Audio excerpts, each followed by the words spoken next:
जय श्री कृष्ण, राधे राधे। आज हम आपको इस वीडियो में यात्रा के शुभ तिथि और उनका फल बताएंगे कि हमें तीर्थ यात्रा किस शुभ तिथि को प्रारंभ करनी चाहिए और उसका फल क्या है। भारतीय शास्त्र के अंतर्गत एक माह को दो पखवाड़ों में बांटा गया है। एक को कृष्ण पक्ष और दूसरे को शुक्ल पक्ष। दोनों की तिथियां समान मानी गई हैं तीर्थ यात्रा के अंतर्गत, और दोनों की तिथियों में जो शुभ तिथियां हैं उन तिथियों को बताया गया है। लेकिन सबसे पहले हमें यह जानना होगा कि तीर्थ स्थल क्या है और हम उनकी यात्रा करने क्यों जाते हैं। तो दोस्तों, तीर्थ स्थल वो स्थान है जहाँ पर पुराने समय में ऋषि मुनि जो हैं वो अपने शिष्यों को और अपनी गायों को लेकर ऐसे स्थान पर आश्रम बनाते थे जहाँ पर वातावरण शुद्ध हो, प्रकृति का सौंदर्य हो, जहाँ पर ज्ञान की गंगा बहे और मानव जीवन के रहस्यों पर उनकी जो वैज्ञानिक पद्धति है उन रहस्यों पर मंथन किया जाए।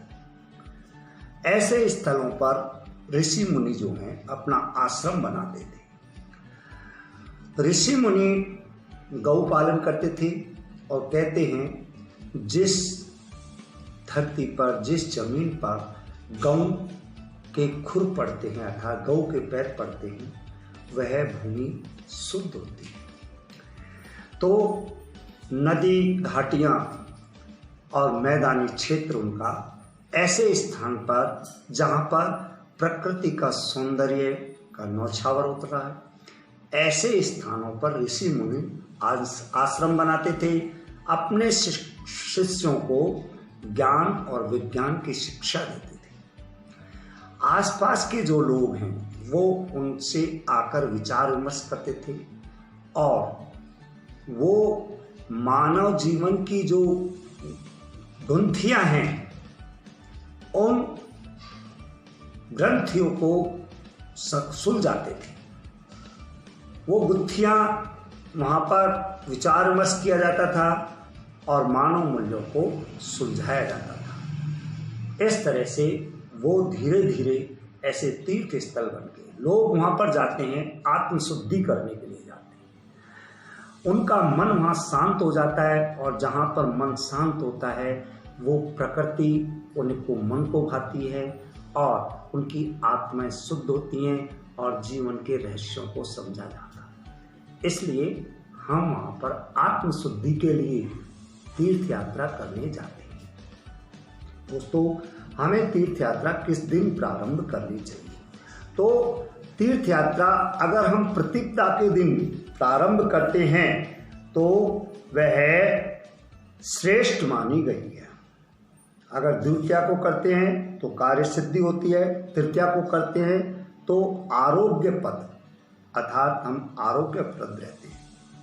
अगर चतुर्थी को अगर हम तीर्थ यात्रा करते हैं तो निश्चय कोई ना कोई कलह होता है, तो चतुर्थी को हमें तीर्थ यात्रा प्रारंभ नहीं करनी चाहिए। पंचमी को अगर हम तीर्थ यात्रा करते हैं तो हमें शुभ फल मिलता है, हमारा शुभ कार्य होता है। षष्ठी को अगर हम करते हैं तो भी कलह होता है, तो षष्ठी को भी हमें तीर्थ यात्रा आरंभ नहीं करनी चाहिए। सप्तमी को अगर हम सप्तमी को तीर्थ यात्रा करते हैं तो हमारे भोज्य पदार्थ हमको मिलते हैं।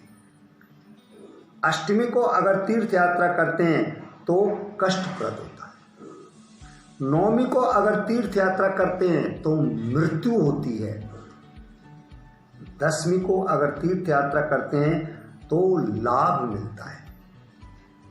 एकादशी को अगर हम तीर्थ यात्रा करते हैं तो धन की प्राप्ति होती है। द्वादशी को अगर तीर्थ यात्रा करते हैं तो मृत्यु होती है। त्रयोदशी को अगर हम तीर्थ यात्रा करते हैं तो सर्व सिद्धि काम बनती है। चतुर्थी शुक्ल पक्ष की हो चाहे कृष्ण पक्ष की हो, वो त्याज में है।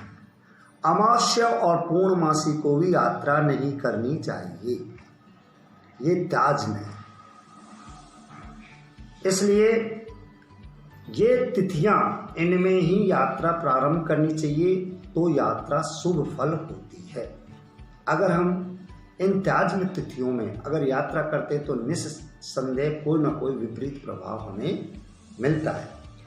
मासांतर और 6 तिथियां और ग्रहण के 3 दिन बाद तक तीर्थ यात्रा प्रारंभ नहीं करनी चाहिए, ये वर्जित है, अशुभ मानी गई है। इसलिए कोई भी तीर्थ यात्रा प्रारंभ करते हैं तो इन तिथियों में तीर्थ यात्रा प्रारंभ करें और उनका शुभ फल प्राप्त करें। जय श्री कृष्णा, राधे राधे।